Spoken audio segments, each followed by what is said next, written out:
Ich bin ein Berliner. I have a dream.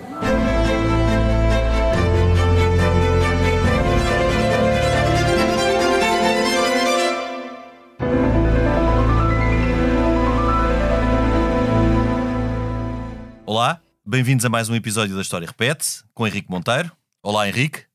Olá, Lourenço. O Henrique hoje fala-nos à distância, desde o Algarve, e comigo, Lourenço Pereira Coutinho. Subscrever o Expresso é ter acesso à melhor informação, a uma vasta oferta de conteúdos exclusivos e à opinião de referência. Subscrever o Expresso é tornar-se membro do nosso clube, poder ser voz ativa de uma comunidade informada e beneficiar de vantagens exclusivas. Subscreva o Expresso em expresso.pt/digital. Expresso. Liberdade para pensar. Hoje vamos falar sobre o longo conflito europeu pela sucessão no trono de Espanha, que decorreu entre 1701 e 1713 e opôs a França de Luís XIV a uma grande aliança formada pelos Habsburgo austríacos, a Inglaterra e as Províncias Unidas. Genericamente, este conflito terminou com a Paz de Utrecht, acordo que estabeleceu as bases dos equilíbrios políticos da Europa setecentista até à Revolução Francesa. Como o próprio nome indica, o conflito teve por base a falta de sucessor direto do rei Carlos II de Espanha, da dinastia de Habsburgo. Este era parente próximo, claro, dos Habsburgo austríacos, que reinavam no Sacro Império, mas, também, de Luís XIV de França. Apesar da rivalidade quase permanente de França e Espanha entre meados dos séculos XVI e XVII, a paz e acordos entre ambos foram selados com alianças matrimoniais. Assim, Luís XIV era filho de uma princesa espanhola, Ana de Áustria, irmã de Filipe IV, e marido de outra princesa espanhola, Maria Teresa de Áustria, filha de Filipe IV e irmã de Carlos II de Espanha. Os reis de Espanha e França eram, pois, primos e cunhados. O mesmo passava-se entre os Habsburgo de Espanha e do Sacro Império, pois o imperador Leopoldo I e Carlos II de Espanha também eram primos direitos. A partir de 1667, Luís XIV teve quase sempre em guerra com o Sacro Império e a espaços com Espanha, Inglaterra e as Províncias Unidas. Como tal, a perspectiva de que os Bourbons pudessem herdar o trono espanhol e as suas possessões foi combatida pela aliança destes Estados.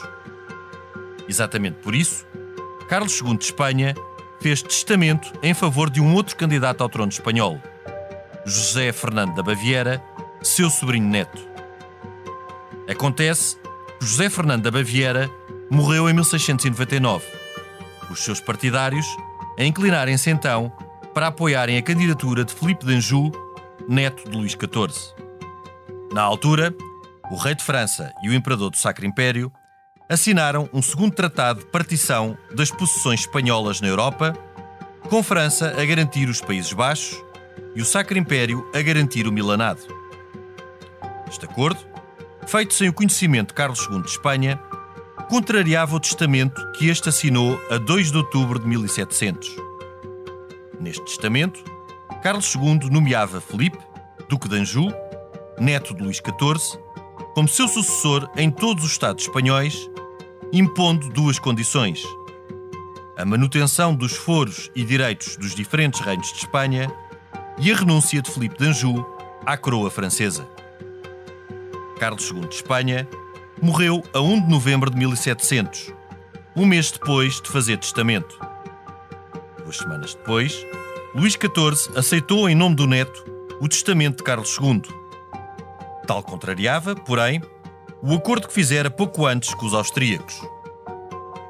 Filipe de Anjou, o rei Filipe V, chegou a Madrid em fevereiro de 1701. Foi jurado pelas Cortes de Castela, jurou os fueros de Aragão e as constituições catalãs. Portanto, começou desde logo a dar sinais que o seu governo seria diferente do dos Habsburgos, tendo criado um conselho de despacho centralizado que sobrepôs aos conselhos tradicionais dos reis da Casa de Habsburgo. Estas alterações foram provocadas pelos conselheiros franceses de Filipe V e por indicações do seu próprio avô, Luís XIV. Os conselheiros franceses Obtiveram também a concessão do monopólio do tráfego de escravos à Companhia da Guiné, detida em partes iguais pelos próprios reis de Espanha e França. Este enquadramento motivou Guilherme de Orange, rei da Inglaterra e Statúder das Províncias Unidas, a promover uma grande aliança contra Luís XIV. Esta foi assinada em Haia em setembro de 1701. A partir de então, a guerra regressou à Europa. No espaço americano, ingleses e holandeses passaram a atacar a frota espanhola das Índias e os interesses franceses.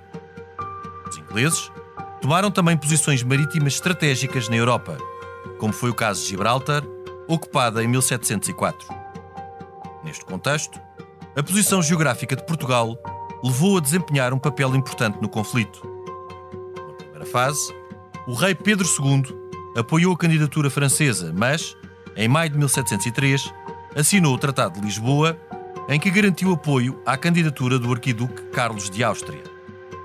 Como compensação, os aliados garantiam a Portugal a posse de Badajoz, Vigo e a Colónia do Sacramento. Note-se que este Tratado de Lisboa foi contemporâneo do Tratado Comercial com a Inglaterra, conhecido por Tratado de Methuen. O arquiduque Carlos de Áustria, que se intitulava Carlos VI de Espanha, desembarcou em Lisboa em maio de 1704, onde permaneceu mais de um ano, até julho de 1705. Então, foi acompanhado por um exército composto por 4.000 ingleses, 2.000 holandeses e por um exército formado de 20.000 portugueses, pagos pela Grande Aliança. Este exército entrou em Espanha pela fronteira portuguesa, mas foi derrotado pelo Duque de Berwick, um filho natural do rei Jaime II de Inglaterra. O Duque de Berwick, como opositor da sua meia-irmã, a Rainha Ana de Inglaterra, estava ao serviço dos Bourbon. Já no centro da Europa, os franceses foram derrotados pelos ingleses em Blenheim. Estes foram comandados por John Churchill, primeiro Duque de Marlborough. Em consequência desta derrota, a Baviera passou a ser controlada pela Grande Aliança, pelo que Luís XIV perdeu o seu principal aliado no centro da Europa. Em outubro de 1705, Barcelona foi tomada pela candidatura de Carlos de Habsburgo. Em consequência, Filipe V abandonou Madrid e dirigiu-se à Catalunha, onde as suas tropas montaram cerca a Barcelona. O exército inglês, português e holandês, que tinha sido formado 2 anos antes, aproveitou a oportunidade e avançou sobre Madrid. Em 1706, um exército português comandado pelo Marquês de Minas entrou em Madrid e aclamou o arquiduque Carlos de Habsburgo como rei de Espanha. Esta foi a única vez na história em que uma força militar portuguesa entrou na capital de Espanha. Contudo, a cidade de Madrid continuava a apoiar Filipe V de Bourbon. Carlos de Habsburgo não conseguiu reunir apoios para ser jurado como rei e partiu para Valência. Em 1707, os Bourbon derrotaram o exército inglês, holandês e português em Almansa, perto de Almeria. A partir de então, a guerra entrou num impasse. A França estava esgotada e Luís XIV procurou convencer o neto, Filipe V, a renunciar ao trono espanhol, isto para poder negociar a paz. Filipe V recusou-se e continuou a lutar, apesar das tropas francesas terem abandonado território espanhol. Surpreendentemente, as forças leais a Filipe V conseguiram então importantes vitórias em Brihuega e Villaviciosa, isto no ano 1710. Em abril de 1711, morreu José I, imperador do Sacro Império. Como não tinha filhos, o seu sucessor era seu irmão, o arquiduque Carlos, o pretendente ao trono espanhol. A partir de então, a já Grã-Bretanha deixou de ter interesse na candidatura de Carlos de Habsburgo, pois receava a reunião de Espanha e Sacro Império na mesma pessoa, tal como acontecera no tempo de Carlos V. Secretamente, Luís XIV e a Grã-Bretanha começaram então a negociar a paz. Em 9 de novembro de 1712, Filipe V de Espanha renunciou por fim aos seus direitos ao trono de França. Ficou assim removido um importante obstáculo para chegar à paz. Esta foi assinada na cidade holandesa de Utrecht, a 11 de abril de 1713. Pelo acordo, o Sacro Império recebeu os Países Baixos católicos, Nápoles, Sardanha e Milão. A Inglaterra afirmou-se como grande nação marítima e comercial, e o Brandeburgo deu origem ao reino da Prússia. Por sua vez, a comitiva portuguesa, liderada pelo conde de Tarouca, assegurou a soberania de Portugal sobre as zonas do Amazonas e também sobre a colónia do Sacramento. Depois de 12 anos de guerra, Espanha perdeu possessões e o protagonismo de séculos anteriores. A dinastia de Bourbon consolidou-se. Refira-se que ainda hoje mantém-se no trono. E, à imagem da França absolutista, implementou um modelo de governo centralizado que extinguiu os reinos de Aragão e Valência e especificidades antigas, como a Generalitat da Catalunha. Este foi, aliás, um dos motivos porque a Catalunha continua a resistir em reconhecer Filipe V como seu soberano. Henrique, este foi de facto um conflito muito complexo que assentou que seriam as bases da Europa no período antes da Revolução Francesa e que teve outras consequências, como a emergência da Inglaterra como grande potência e um reequilíbrio europeu. Pois, Lourenço, como dizes, é uma guerra muito complexa, onde estão muitos interesses em jogo e interesses diversificados, porque os interesses da Áustria, apesar de estar aliada à Inglaterra e à Grã-Bretanha depois, e também a Portugal, a partir de determinado momento, não tinham de todos os mesmos interesses, eram interesses completamente diferentes, mas confluíam numa oposição feroz à ideia da França, que na altura era a grande potência europeia, ou era considerada a grande potência europeia, confluíam no interesse da França não se unir à Espanha e não se tornar assim um polo absolutamente esmagador na Europa. Sim, havia um inimigo comum de todos.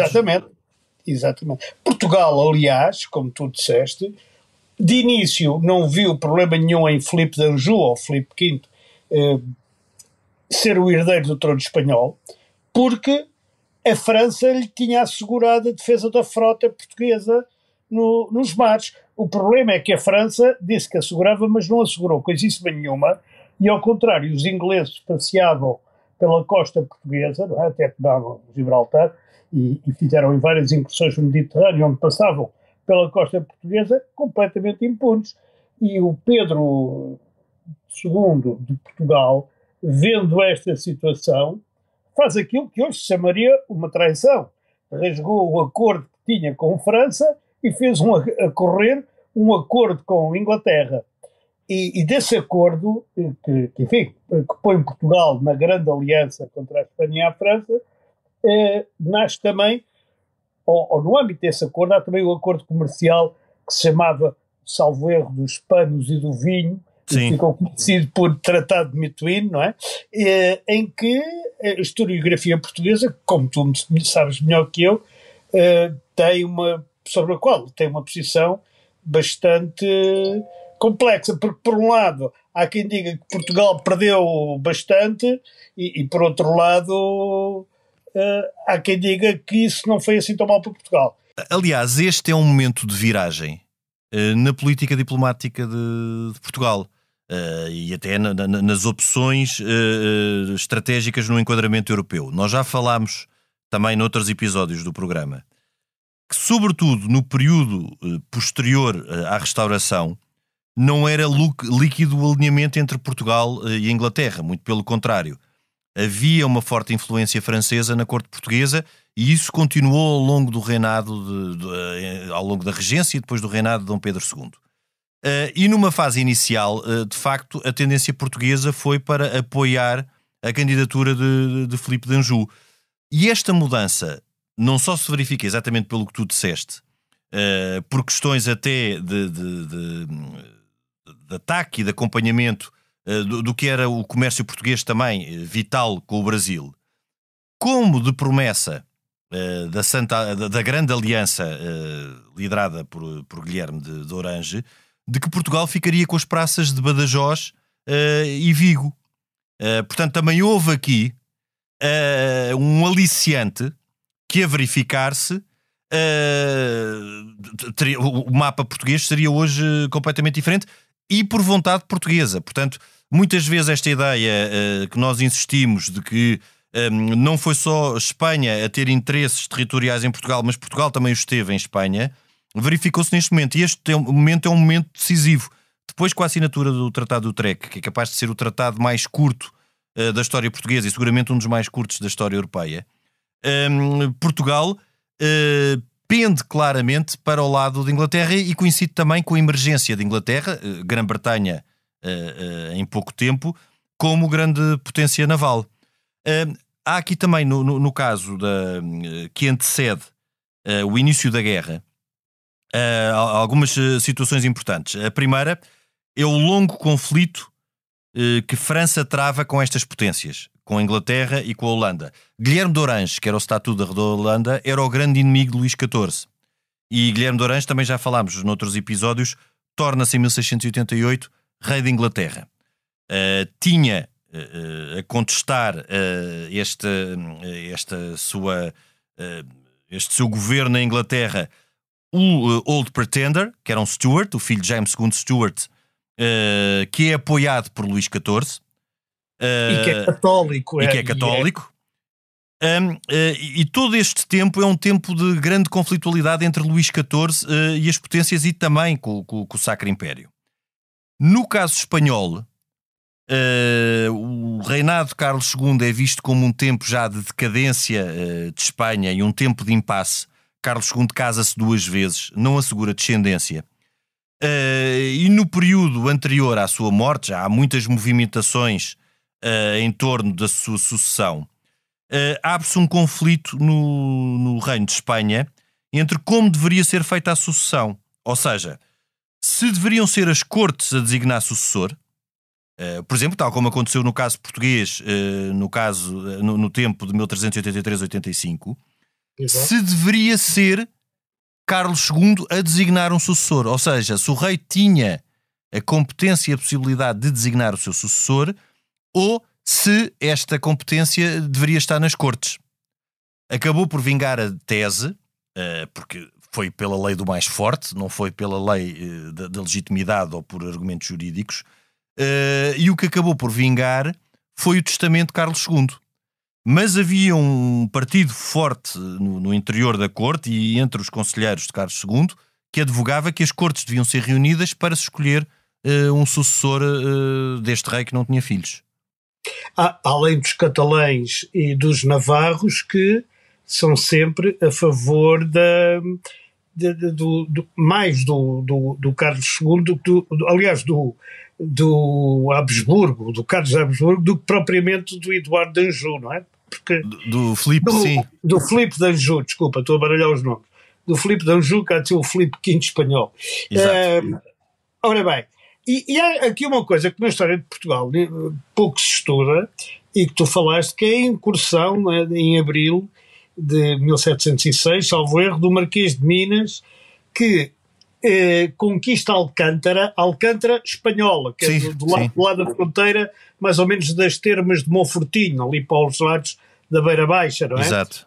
Ele conquista Alcântara, conquista depois Ciudad Rodrigo, a norte, conquista Salamanca, conquista Cória, conquista Plasência e entra em Madrid e faz aclamar o Arquiduque Carlos, o Habsburgo, como Carlos III. É uma coisa que é curiosa, porque nós falamos muito das invasões de Castela a Portugal, mas nunca de Portugal a Castela, não é?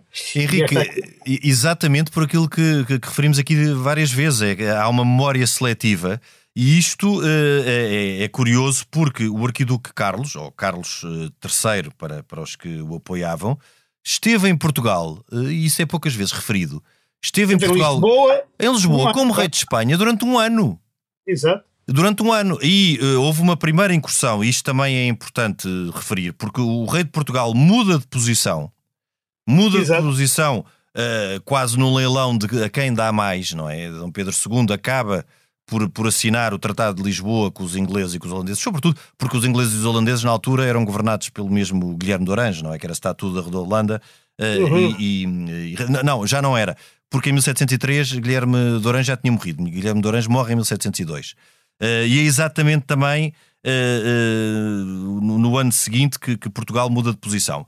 Mas quando o arquiduque Carlos está em Lisboa, está com um exército, tal como eu referi na introdução, que integrará 20 mil portugueses, porque vieram de fora, não é? Vieram vários ingleses e holandeses de fora, mas depois também o grosso da infantaria é recrutada em Portugal, mas paga pela Grande Aliança, paga pelos ingleses, para entrar em Espanha.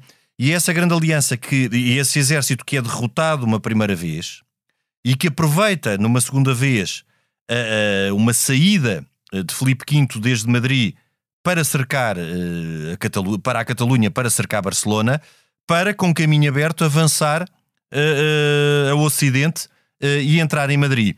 Curiosamente, Madrid é uma cidade, exatamente também como disseste, se por um lado a Catalunha e outros reinos estavam pelo pretendente Habsburgo, exatamente porque achava, e com razão, que os Habsburgo respeitariam a sua autonomia melhor do que os Bourbon. Curiosamente, Madrid está sempre de pedra e cal com Filipe V portanto, e não aceita o juramento de Carlos de Habsburgo como rei. Aliás, Lourenço, é curioso, porque quando o Carlos de Habsburgo chega a Lisboa, ele permaneceu, como disseste, quase um ano, o Dom Pedro de Portugal, Dom Pedro II, anima-o a avançar logo para a Espanha. E ele acha que é melhor não, porque vinha ao inverno e tal e tal. E depois, quando avança, é derrotado. E hoje não saberemos o que teria acontecido se ele tivesse seguido os conselhos do monarca português, que talvez tivesse razão se ele tivesse logo entrado por Espanha. Mas enfim, isso agora é aqueles X da história. X da história, sim. Não se podem levar muito. O que é certo é que depois do Marquês de Minas ter entrado em Madrid, há ali os próprios franceses e espanhóis parecem evitar o confronto direto, e eles e há depois a célebre Batalha de Almansa, não é? Sim, essa é decisiva em 1707. É decisiva. A Batalha de Almansa é a seguir a isto, não é? E os aliados de Portugal, neste caso, portanto, aquilo que era a Grande Aliança acaba por ser derrotada pelo exército francês e espanhol, e voltam depois para Portugal. E depois segue-se um período de relativa calmia, e a Inglaterra percebe que já não tem interesse nenhum, porque a política europeia acaba com a morte do Duque da Baviera, não é? Com a morte do Duque de Saboia. Enfim, há várias alterações ali que levam a que o pretendente, se não fosse aqueles que eles defendiam, o Habsburgo, seria o outro que era tão mau para a Inglaterra como uma aliança da Espanha com a França. Portanto, os ingleses retiram-se um bocado. Exato. E a maior parte da influência desta história toda e destas guerras todas fazem sentir onde? Na América. Curiosamente, a Portugal prometem a cidade de Salamanca, não é? E de Vigo. Badajoz e Vigo. Sim. Eu disse Salamanca, mas queria dizer Badajoz e Vigo, que nunca chegamos a ter, nem nunca chegamos lá a pôr o pé, e a colónia do Sacramento. E aí sim, na colónia do Sacramento, o Brasil, quer dizer, foi Portugal, mas na realidade hoje em dia, e passado um século, é o Brasil que tem a vantagem, que tira vantagem desta guerra. Tirou na altura, depois acabou por ser a base do Uruguai. Mas é interessante porque na altura, como todas estas políticas estavam dependentes das heranças do trono e de circunstâncias mais ou menos fortuitas, há uma conjugação de fatores a partir de determinada altura que altera o curso da guerra. Para já, esta guerra no espaço desenvolveu-se em vários espaços. Neste espaço, que é um espaço atlântico, onde depois a Inglaterra leva vantagem.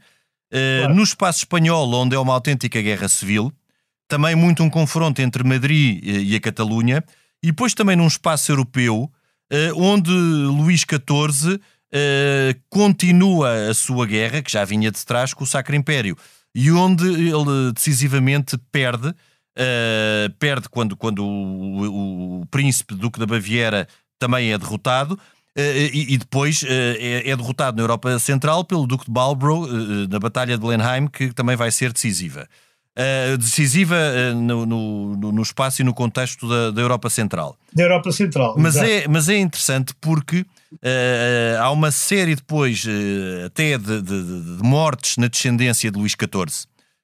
Também já falámos aqui de um episódio de Luís XIV que Luís XIV vai ser sucedido pelo bisneto, e este Filipe de Anjou é neto de Luís XIV, mas não era o neto que herdaria o trono francês. Portanto, ele próprio não quer, se me permites, Lourenço. Porque quando põe-lhe a condição dele, para ficar em Espanha, renunciar completamente aos direitos de França. E ele renuncia. Ele renuncia, mas ele renuncia só em 1712. Portanto, esse acaba por ser um dos entraves, porque depois há ali uma situação. Quando Luís XIV, quando morre o filho dele, o grande Delfim, e depois quando morre o neto mais velho, que era o Duque de Borgonha, portanto, este Filipe de Anjou, e mais uma vez não tendo aqui uma árvore genealógica que seria mais fácil para ilustrar esta ideia, este Filipe de Anjou é o segundo neto de Luís XIV. O mais velho era o Luís, Duque da Borgonha, que também morre, entretanto. Exatamente. E Luís XIV, que tem um reinado longuíssimo, vê-se perante o facto de o seu filho, o seu neto, os seus imediatos sucessores terem morrido. Então o que é que ele tenta a partir de determinada altura, a partir de 1708, 1709, que é também uma altura que coincide com o esgotamento financeiro de França, que já vinha de guerras desde a década de 1660, desde finais da década de 1660, coincide com o esgotamento de França e também com a tentativa que ele fez de que Filipe de Anjou também regressasse e tivesse protagonismo na política francesa.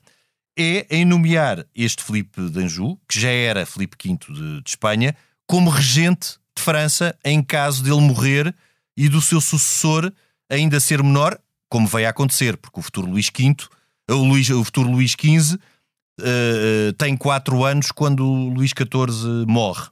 E é isto também que as potências resistem e acaba por ser um entrave para a paz, enquanto Filipe V não renuncia definitivamente ao trono francês. Porque o grande problema para a Inglaterra era que o poder não ficasse concentrado ou no caso de uma aliança entre Espanha e França, ou no caso de uma aliança entre Espanha e o Sacro Império. Ou seja, o que importava para a Grã-Bretanha, já a Grã-Bretanha, era equilibrar os poderes e evitar uma concentração de poder. E esta concentração de poder tanto podia acontecer entre França e Espanha, como entre a França e o Sacro Império. Portanto, a partir de determinada altura, o que a Grã-Bretanha quer é evitar os dois cenários. É por isso também que quando José I da Áustria, imperador do Sacro Império, morre e é sucedido pelo seu irmão, o arquiduque Carlos, pretendente ao trono de Espanha, a Grã-Bretanha desinteressa-se da causa e da candidatura dele. Pois, porque fica uma aliança não igual, mas para todos os efeitos semelhante, ou seja, um polo demasiado grande. E a França está tão exaurida também, a determinado ponto, a partir de 1708, a França estava disposta a assinar um acordo de paz, não é? Sim, sim. Estava disposta com várias coisas, a reconhecer o arquiduque Carlos como rei de Espanha, a reconhecer a rainha Ana, que sucede ao Guilherme de Orange, não é? Exato. Porque a rainha Ana era a legítima soberana, não contando com o pretendente, com o James Stuart.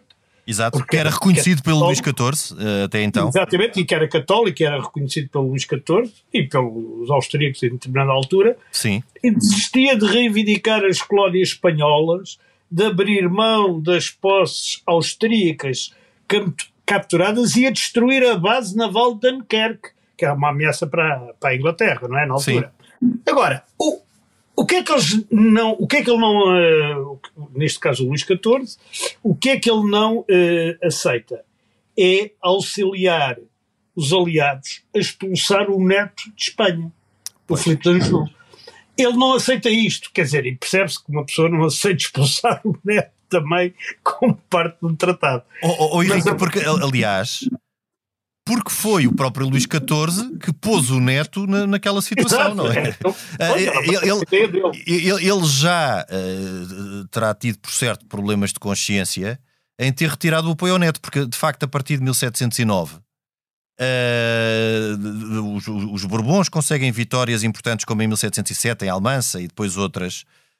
Mas, a partir daí, a situação entra de facto, num impasse, em que Luís XIV tenta convencer o neto a abdicar do trono de Espanha, o que ele não faz, e como ele não o faz, retira as tropas francesas. Portanto, o neto, o Filipe V, aquelas vitórias, fica por sua conta e risco, e surpreendentemente por sua conta e risco, continua a obter vitórias. Portanto, Luís XIV terá tido, com certeza, alguns problemas de consciência. Aliás, durante todo este tempo, há uma correspondência interessante e bastante intensa entre avô e neto sobre assuntos de governação, em que Luís XIV dá bastantes conselhos ao neto. Numa primeira fase, o neto é praticamente um instrumento de Luís XIV no trono espanhol, mas a partir de determinada altura ele começa a ter vontade própria e ideias próprias e começa a contestar as ideias do avô. E Luís XIV na altura era o Rei Sol, não é? Era a figura mais importante. Sim. E a sentir-se espanhol. E a sentir-se espanhol, exatamente. Ele prefere o trono de Espanha ao trono de França. À perspectiva do trono de França, exatamente. Exatamente. E depois, a Inglaterra, um ano depois, os Tories conseguem maioria no Parlamento. Os Tories são contra o Marlborough, que tinha vencido os franceses e os espanhóis, não é? Exatamente, antepassado do Churchill. Exatamente, é um antepassado do Churchill, um antepassado já longínquo do Winston Churchill. E depois aquilo começa também a fenecer, a esvair-se qualquer apoio do povo inglês a esta guerra, que não percebe muito bem porque é que andam a morrer ingleses por causa da sucessão de Espanha, não é? E aquilo vai... Onde? E por isso tudo, que isto é o mais, digamos, é o mais interessante do meu ponto de vista, é onde a guerra tem mais efeitos, acaba por ser na América. Não só na América do Sul, na província do Sacramento, como também na América do Norte, nomeadamente no que toca às possessões espanholas, no que são hoje os Estados Unidos. Exato. Não é? E às possessões francesas, no que são hoje os Estados Unidos e o Canadá. Exato. Ou seja, as possessões francesas do Canadá, que iam até ao mar, não é? Praticamente não, iam mesmo até ao mar. Mesmo, sim. Iam mesmo até ao mar, acabam por encolher-se e ficar onde é hoje mais ou menos um Ontário, não é? Portanto, havia a Acádia e aquelas coisas todas que se chamavam Acádia, e o Port Royal, que são bases e cidades hoje canadianas naquilo que se chamava a zona hudsoniana, que tem a ver com os grandes lagos, não é? Sim. E aí os franceses também são obrigados a recuar imenso face ao poderio inglês. Henrique, as duas principais guerras do século XVIII, antes das guerras iniciadas com a Revolução Francesa, portanto estas guerras deste tempo ainda absolutista, são guerras em que as principais consequências acabam por ser no espaço americano, porque é esta guerra de sucessão de Espanha, de facto, onde a Inglaterra, já a Grã-Bretanha, emerge como grande potência comercial e marítima, e depois a Guerra dos 7 Anos, em que França vai perder o que restava ainda das suas possessões na América do Norte. Exatamente, e essa é uma coisa curiosa, porque antes desta guerra todos estes países faziam comércio, até de comércio ilegal, com a prata de Espanha. Ou melhor, com os espanhóis, trocando várias manufaturas pela prata que existia de Espanha. E Espanha aqui vai perder muito, depois há de perder ainda mais na guerra, já no final do século XIX, princípio do século XX. O que restava, sim, Cuba. Exatamente, e as Filipinas e tudo isso, e perde praticamente as colónias todas, não é? A Guiné Equatorial há de ser a última, mas também é... E isso é por um lado. E os franceses, que tinham uma presença significativa, mas mesmo assim, digamos, os espanhóis continuam com uma presença muito significativa na América. Ainda hoje, como se sabe, toda a América Latina, até o México, é de influência espanhola, na língua, desde logo. Agora, o Portugal consegue ir muito para lá do Tratado das Tordesilhas também graças a esta guerra, sim, nomeadamente lá para cima para a Amazónia, não é? E além da província do Sacramento, e os franceses, de facto, encolhem quase até ou nada as suas possessões. Sim. Ficam com a Guiana, com algumas ilhas ali do Caribe, e depois com aquela parte do Quebec, que ainda hoje é de língua francesa e pouco mais. Ou seja, acabou por ser esta consolidação de Filipe V e da dinastia de Bourbon em França uma meia vitória. Porque se por um lado foi o ponto de partida do alinhamento entre Espanha e França, alinhamento que se manteve ao longo durante todo o século XVIII, por outro, Espanha perdeu, e perdeu até, usando uma terminologia relativamente antiquada, um estatuto de primeira potência, ou de grande potência no espaço europeu. Aliás, porque perdeu as suas posições no centro da Europa, o Milanado, não é? A zona de Milão. Sim, também, para aí também. Zona dos Países Baixos, a zona dos Países Baixos que eram católicos, da atual Bélgica. A Espanha não volta a recuperar um estatuto de primeira potência. E França também perde bastante, para além de ficar exaurida, porque França, no final do reinado de Luís XIV e depois no período seguinte, que é o período da regência, e esta regência não será exercida por Filipe de Anjou, que se mantém no trono espanhol.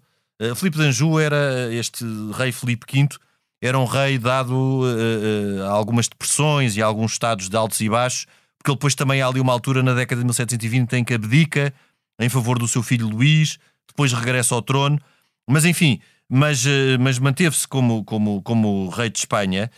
Mas França passa, como eu dizia, também por um período extremamente complexo no tempo da regência de Filipe de Orleans, que acabará por ser o regente na minoridade de Luís XV, em que entra em bancarrota, e muito consequência destas guerras de Luís XIV. No caso português, Portugal afirma-se, como falámos claramente, e a partir daí estará sempre alinhado com a Inglaterra. Não ganha as praças que lhe tinham sido prometidas de Badajoz e de Viga, apesar destas terem sido aliciantes para terem levado Dom Pedro II a mudar de campo. Entretanto, Dom Pedro II morre em 1706 e Dom João V torna-se rei nessa altura. Há também uma série de reis que vão morrendo entretanto. Ao longo desta guerra, é verdade. E de morte natural. E de morte natural, sim. E de morte natural. Mas há aqui uma reconfiguração grande do espaço europeu. E depois também há, no espaço do Sacro Império, porque depois é interessante aqui vermos aquilo que eram os ganhos da dinastia de Habsburgo, dos Áustrias, portanto pessoais, e aquilo que poderia ser os ganhos do Sacro Império. Nem todo o Sacro Império alinhou com o arquiduque Carlos. Aliás, por isso, este eleitor da Baviera foi derrotado exatamente porque ele era aliado de França. Era aliado de Luís XIV. E dentro do espaço do Sacro Império, emerge em 1713 com a Paz de Utrecht um Estado, não é? Uma potência que será fundamental. A Prússia. O reino da Prússia. Com os Hohenzollern. Com Frederico Guilherme I, que é o primeiro rei da Prússia, eram antigos eleitores de Brandeburgo. O que também será importante para os alinhamentos europeus do século XVIII. Bem, é importantíssimo. Até ao fim da Primeira Guerra Mundial, já no século XX, a Prússia é importantíssima. Aliás, a Prússia, que aparece em 1713 como reino, já será crucial nos outros dois grandes conflitos no espaço europeu antes da Revolução Francesa, que é a Guerra da Sucessão da Áustria e depois a Guerra dos 7 Anos, já com Frederico II da Prússia. Mas sabes que esta guerra também tem uma consequência científica engraçada.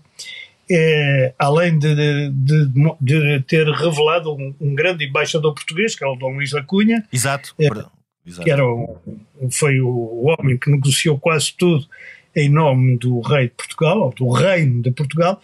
Depois há uma questão científica muito interessante.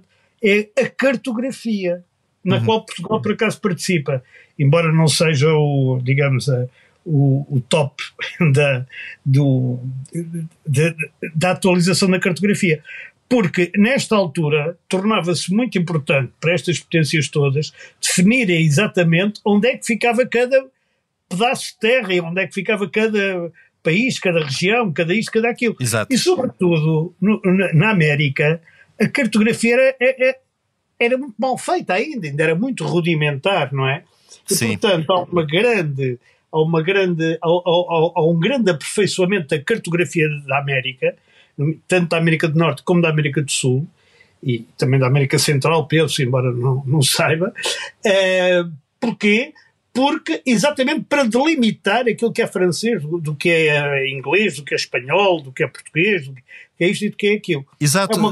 Henrique, isso é muito importante, até porque o conflito anterior que tivemos na Europa, que foi a Guerra dos 30 Anos, não incidiu sobre o espaço não europeu. Portanto, o único princípio consagrado nos chamados Tratados de Westfália foi o princípio do mare liberum, da possibilidade Exatamente. De navegação no mar livre, por contraposição, e aqui já por contraposição ao que foi o mare clausum do Tratado das Tordesilhas.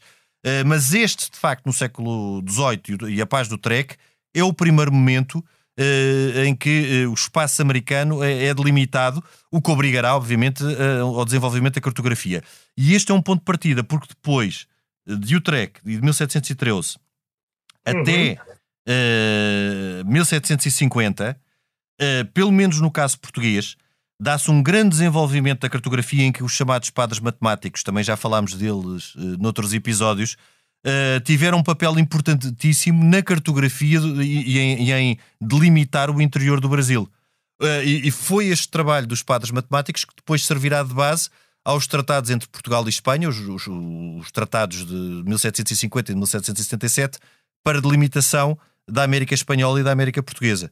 E isso também começa em 1713 com as negociações em Utrecht.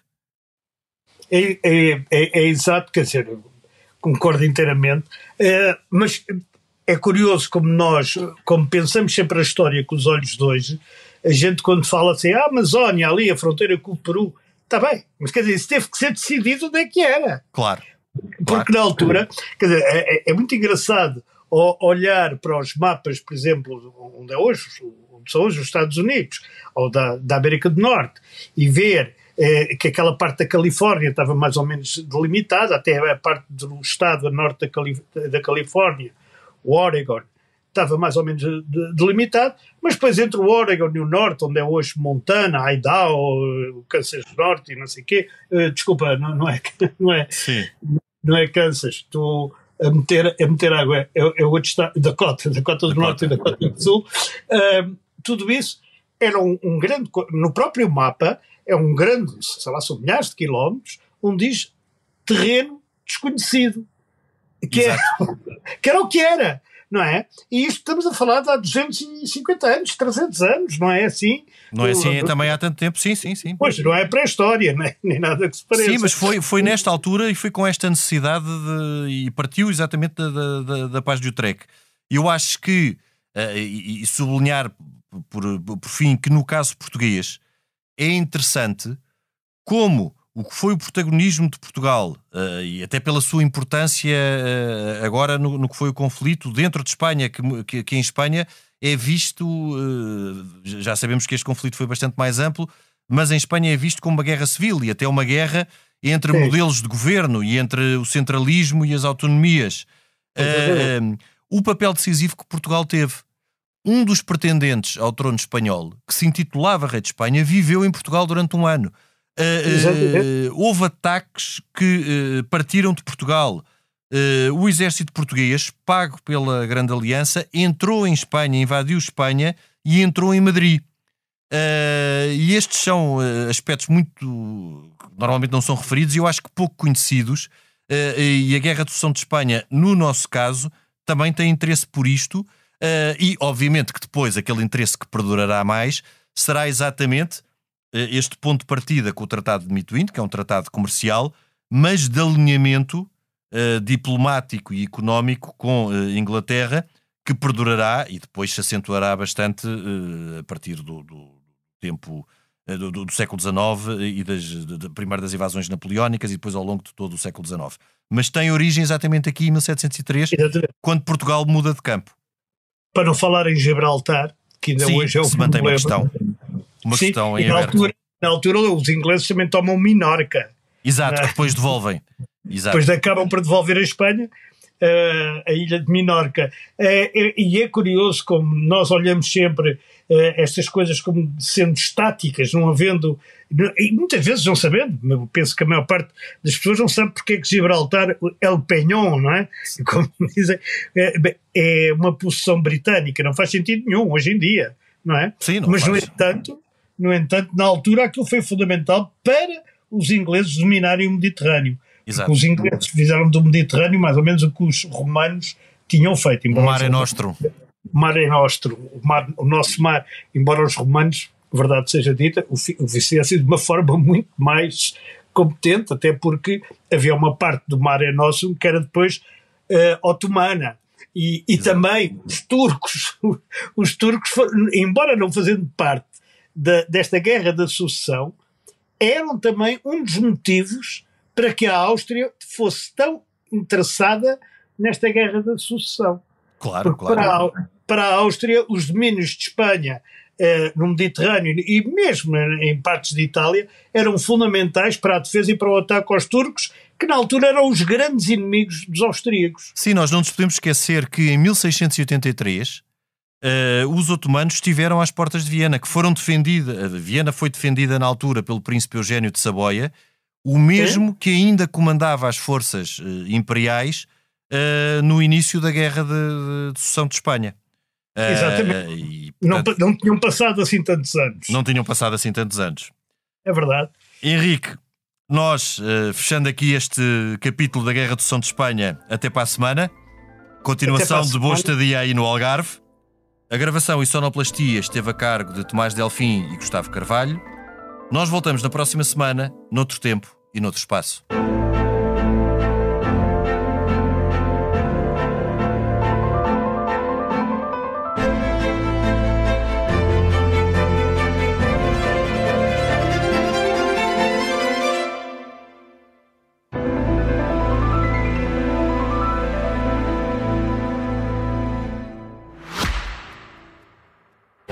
Subscrever o Expresso é ter acesso à melhor informação, a uma vasta oferta de conteúdos exclusivos e à opinião de referência. Subscrever o Expresso é tornar-se membro do nosso clube, poder ser voz ativa de uma comunidade informada e beneficiar de vantagens exclusivas. Subscreva o Expresso em expresso.pt/digital. Expresso. Liberdade para pensar.